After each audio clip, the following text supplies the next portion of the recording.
دوستو اور بھائیوں، اس ماہ رمضان میں سید الاشہر، اس مقدس اور بابرکت مہینے میں جو ہم بنیادی طور پر عبادت روزہ کر رہے ہیں، اس روزے کا بھی بنیادی مقصد اللہ رب العالمین بیان کرتے ہوئے یہی ارشاد فرماتے ہیں، اے ایمان والو، ہم نے تم پر روزے فرض کر دیے جیسے تم سے پہلی قوموں پر فرض کیے،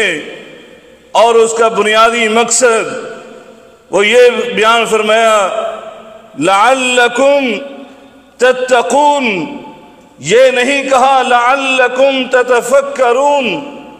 کہ تم غور و فکر کرو، اور نہ ہی یہ فرمایا لعلکم تعقلون، تم عقل مند بن جاؤ، اور نہ ہی اللہ نے روزے کے بنیادی مقصد کو بیان کرتے ہوئے یہ کہا لعلکم تہتدون، تم ہدایت یافتہ بن جاؤ، اور نہ ہی اللہ نے یہ کہا لعلکم تشکرون، تاکہ تم اللہ کے شکر گزار بندے بن جاؤ، اور نہ ہی اللہ نے یہ ارشاد فرمایا کہ روزہ رکھو گے تو تمہارا بنیادی مقصد یہ ہے کہ لعلکم ترحمون، تم پر رحم کیا جائے، اور نہ ہی اللہ نے یہ ارشاد فرمایا لعلکم تفلحون کہ تم روزہ رکھو گے تو کامیاب اور کامران ہو جاؤ گے، نہیں بلکہ اللہ رب العالمین فرماتے ہیں لعلکم تتقون، تمہیں روزہ اس لیے رکھنا ہے تاکہ تم متقی اور پرہیزگار بن جاؤ، اس لیے کہ جو متقی بن جاتا ہے وہ تتفکرون میں بھی شامل ہو جاتا ہے، جو متقی بن جاتا ہے وہ عقل مند بھی ہو جاتا ہے، جو متقی بن جاتا ہے وہ ہدایت یافتہ بھی بن جاتا ہے، جو متقی بن جاتا ہے وہ اللہ کا شاکر بندہ بھی بن جاتا ہے، جو متقی بن جاتا ہے اس پر رحم بھی کر دیا جاتا ہے، جو متقی بن جاتا ہے اللہ اس کو کامیاب اور کامران بھی کر دیتا ہے، جو متقی بن جاتا ہے وہ اللہ کا ساجد بندہ بھی بن جاتا ہے، جو متقی بن جاتا ہے وہ اللہ کا قائمین میں سے بھی بندہ بن جاتا ہے، جو متقی بن جاتا ہے وہ اللہ کا عابد بندہ بھی بن جاتا ہے، جو متقی بن جاتا ہے دوستو اور بھائیوں وہ اللہ کا پرہیزگار اور تقوی والا بندہ بن جاتا ہے، اور جس کو تقوی حاصل ہو جائے اس کے بارے میں میرا اللہ رب العالمین فرماتا ہے پھر یہ کوئی بھی عمل کرتا ہے، یہ حسنات میں سے، یہ اعمال صالحہ میں سے یہ کوئی بھی عمل کرتا ہے، یہ چھوٹا سا عمل کرتا ہے، ہم اس کے بارے میں یہ اعلان کر دیتے ہیں انما یتقبل اللہ من المتقین، متقی جو بھی عمل کرے گا اللہ اس عمل کو قبول فرمائے گا، یہ چھوٹا سا عمل کرتا ہے، فرمایا یہ تو اللہ کے عذاب سے اور عقاب سے بچنے کے لیے رسول اللہ کے فرمان کے مطابق صرف کھجور کا ایک ٹکڑا اللہ کے راستے میں صدقہ کرتا ہے، میرا اللہ فرماتا ہے میں اپنے دائیں ہاتھ سے قبول کرتا ہوں، اور ربی کما یربی احدکم فلوہ، فرمایا پھر میں اس کی پرورش کرنا شروع کر دیتا ہوں، اس کو بڑھانا شروع کر دیتا ہوں جس طرح تم اپنے جانوروں کی پرورش کرتے ہو، فرمایا جب کل قیامت کے دن میرے پاس آؤ گے تو میں اس کھجور کے ایک ٹکڑے کو میں احد پہاڑ سے بھی زیادہ کر دوں گا۔ یہ ہے متقی بننے کی فضیلت اور متقی بننے والوں کے لیے انعام، فرمایا سنو یہ متقی بنتا ہے تو میں اس کو صاحب علم بنا دیتا ہوں، اللہ رب العالمین فرماتا ہے واتقوا اللہ ویعلمکم اللہ، فرمایا تقوی اختیار کرنا تمہارا کام ہے، اللہ کہتا ہے صاحب علم بنا دوں گا، اور پھر دنیا میں سے کسی انسان کو اور کسی بڑے سے بڑے انسان کو آپ کا معلم نہیں بناؤں گا، اور بلکہ نہ میں کسی فرشتے کو تمہارا معلم بناؤں گا،